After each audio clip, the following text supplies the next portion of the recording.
আরেকজন লিখেছে আমাকে চোর। 2 নাম্বার বিজনেস কি 8 বছর ধরে চলে? আমি 8 বছর ধরে বিজনেস করছি, এমনও আছে যে 8 বছর ধরেই আমার ক্লায়েন্ট, এমনও অনেক আপু আছে। হ্যাঁ, যেই 10টা প্রোডাক্ট তারা ধরেছে বা যে 10টা প্রোডাক্টের কথা তারা আমাকে বলছিল, ওটা হচ্ছে বেবি অয়েল ছিল, যেটা তারা এক কোণে সাইড করে রেখেছিল, যেটা আমাদের হেড অফিসে তারা পাঠিয়ে দিবে। হেড অফিসে পাঠিয়ে দিবে, কারণ তাদের হচ্ছে অয়েলের যে আমাদের সিলটা থাকে, ওই সিলটা থেকে হচ্ছে মেয়াদ উত্তীর্ণ ইয়াটা মুছে গিয়েছিল। দ্যাটস ওয়াই তারা আলাদা করে রেখেছিল, যেটা তারা খুঁতায় খুঁতায় বের করেছে, ওটা আমাদের হেড অফিসে পাঠায় দেওয়ার জন্য ওটা আলাদা করে রেখা ছিল। এতটুকুই আমি জাস্ট বলবো, ওকে। আর আমি যদি আরেকজন লিখেছে আমাকে চোর। আপনারাই লিখতে পারেন, আপনি বলতেই পারেন, আমিও আপনাকে চোর বলতে পারি। ডাজ ইট অবভিয়াস যে মানে আমি আপনাকে অনেক কিছুই বলতে পারি, বাট আসলে বলাটা কতটা যুক্তিযুক্ত সেটাও তো একটা ব্যাপার আছে। আমি কি চুরি করলাম? আমি শোরুম দিয়েছি, আমি কিন্তু আপনাকে বলি যে হ্যাঁ আমার শোরুমে ভিজিট করবেন, আমি কিন্তু কখনো কাউকে ফোর্স করি না যে আসতেই হবে, আপনাকে টাকাটা নিতেই হবে, এটা এটা আমাদের একদম আমি এমনও বলি না আমাদের হেয়ার অয়েল নিয়ে, যেটা আমাদের বিএসটি অ্যাপ্রুভড, আমি কখনো এটাও বলিনি যে 7 দিনের মধ্যে আপনার চুল পড়া কমে যাবে বা 7 দিনের মধ্যে আপনার চুল একদম আমার মতো লং হয়ে যাবে বা রিপানজেলের মতো লং হয়ে যাবে, আমি কখনো এটা বলি না। আমি বলছি আপনার যদি লাইফস্টাইল ঠিক থাকে, আপনার যদি মানে পারিপার্শ্বিক দিক যদি ঠিক থাকে, অবশ্যই আমার হেয়ার অয়েলটা কাজ করবে। এখন যদি আপনার হরমোনাল ইমব্যালেন্স থাকে, সেক্ষেত্রে আমাদের হেয়ার অয়েলটা নাও কাজ করতে পারে। তারপর আসি, আচ্ছা, হরমোনাল ইমব্যালেন্স থেকে একটা কথা বলি, সেটা হচ্ছে আমার বোনের কথা। আমার এতই যদি ভালো প্রোডাক্ট, আমার বোনের মাথায় কেন টাক? এটা আমি একটা ক্লিয়ার করি। আমার বোন 5 মান্থস প্রেগনেন্ট। এটা আসলে আমি বলতে চাইনি,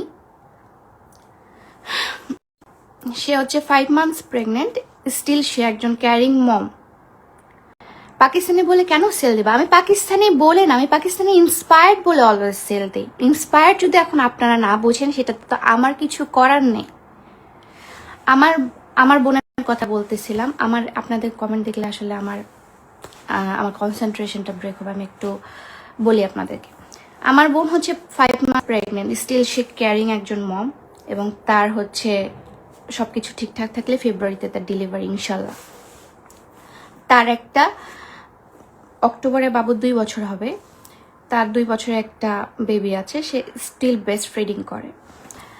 তারপর হচ্ছে সে যখন তার এডুকেশনাল লাইফে ছিল, এডুকেশনাল লাইফে সে একজন মেরিন ইঞ্জিনিয়ার, সে মেরিন একাডেমি থেকে পড়াশোনা করেছে, এবং মেরিন একাডেমির ফার্স্ট যে লেডি ক্যাডেট যখন নেওয়া হচ্ছিল, তখন আমার বোন সেই সেশনে গিয়েছিল এবং আমার বোন সিলেক্টেড হয়েছিল। আমার বোন পড়াশোনা করতে অনেক বেশি পছন্দ করে এবং সে একজন মেরিন ইঞ্জিনিয়ার। যখন সে ক্যাডেট ছিল, তার চুল পুরো বয় কাট করে ফেলছিল, সেখান থেকে তার চুলের এখন যে অবস্থা দেখছেন এটাই। সে আমার মতো এত রূপচর্চা, চুল চর্চা বা হচ্ছে ক্যামেরার সামনে অনেক কিছু বা সোশ্যাল মিডিয়াতে অনেক অ্যাক্টিভ, এরকম কোনো কিছু না। সে খুব সাধারণ একটা মানুষ এবং সে নিজের যত্ন নেয়ই না বলতে গেলে চলে। দ্যাটস ওয়াই তার হয়তো বা এরকম হয়েছে, তার হরমোনাল ইমব্যালেন্স হয়েছে, সে বাচ্চা দিয়েছে, সে একজন বাচ্চার মা, সে স্টিল ক্যারিং একজন মম। সো তাকে নিয়ে আসলে হিসাব আপনারা করতে পারেন না, ঠিক আছে? একটা মেয়ে মানুষ যখন প্রেগনেন্ট হয়, তখন তার যে হরমোনাল চেঞ্জগুলো আছে, সেটা শুধুমাত্র একটা ক্যারিং মমই বলতে পারবে।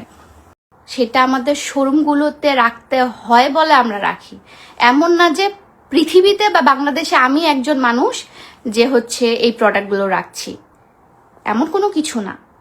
আমি যখন লাইভ করি, যখন রিলস করি, আমি রিলস ওই দিন দেখাইছি আপনাদেরকে, আপনারা চাইলে আমি এখনো দেখাতে পারবো। যখন আমরা রিলস করি তখন আমরা বলি Pakistani inspired, Pakistani inspired, inspired, inspired, inspired, Pakistani inspired. এখন পাকিস্তানি ইন্সপায়ার্ড তো আর আমি পাকিস্তান থেকে আনতে পারবো না, তাই না? পাকিস্তানি ইন্সপায়ার্ড আমি এখানেই বানিয়ে পাকিস্তানি আদলতে তাদের কাপড় কোয়ালিটি এবং তাদের প্রিন্ট যেগুলো থাকে, সে প্রিন্টিংয়ের আদলতে আমরা কিন্তু এটা বানাতে পারবো। সো সেই জন্য আমি বলি Pakistani inspired, it's not like Pakistani. আমার পাকিস্তানি রিয়েল ড্রেসও আছে, সেটা নিয়েও তারা কোনো কথা বলেনি। আমার পাকিস্তানি ইন্সপায়ার্ড ড্রেস আছে, যেটা নিয়ে তারা আমাদের ট্যাগে শুধুমাত্র ধরেছে, আমাদের কাপড় নিয়ে ধরেনি। আমাদের কাপড় কোয়ালিটি খুব ভালো, তারা নিজের মুখে স্বীকার করেছে, যেটা আপনারা শুনেও না শুনে গিয়ে, মানে শুনেও আপনারা শুনবেন না আর কি, এমন। সো আমাদের ম্যানেজমেন্টের জন্য আমাদেরকে এই জরিমানাটা করলো। এবং আমার হেয়ার অয়েলে যেটা মানে বলছে যে হচ্ছে মেয়াদ নাই, যেটা মেয়াদি নাই, হেয়ার অয়েলের কথা বলছে, সেটা হচ্ছে আমাদের বেবি হেয়ার অয়েল, যেটা আমাদের বেবি হেয়ার অয়েল, যেটা আমাদের arts of pear signature organic hair oil, সেটা নিয়ে তারা একটা মাত্র আওয়াজ করে নাই। কারণ কেন? সেটাতে আমাদের বিএসটিআই অ্যাপ্রুভড আছে এবং সেটা আমাদের সিগনেচার প্রোডাক্ট, সেটা নিয়ে আমাদেরকে কখনো কেউ কিছু বলেনি এবং এটা নিয়ে আপনাদেরও কোনো মাথা ব্যথা নেই। হেয়ার অয়েল শুনছেন মানে ওই হেয়ার অয়েলটাই। কেন আপনারা যখন একটা কথা একটা মানুষকে বলতেছেন, তো পুরোটা জেনে বলেন। পুরোটা না জেনে আপনারা শুধু ওই একটা পার্ট হেয়ার অয়েলটা শুনছেন, ওটা নিয়েই কেন মানুষকে আসলে জাজ করছেন? আর আমি যদি বাটপার হইতাম, আমি যদি চিটার হইতাম, আমি যদি এতই হইতাম, এতই আমি খারাপ হইতাম, মানে নেন আমি খারাপ, মানে নেন কি আপনারা মানেই নিছেন আমি খারাপ, যাই হোক, মানেন যে আমি অনেক খারাপ, আমি দুই নাম্বারই ভাবে বিজনেস করছি, সবকিছু আমি করছি, ভালো কথা। তো 2 নাম্বার বিজনেস 8 বছর ধরে চলে? জাস্ট আপনারা এটা বলেন। এবং 2 নাম্বারের বিজনেস যদি আমি করতাম, আমাকে এত স্ট্রাগল করার লাগতো, এত কষ্ট করার লাগতো?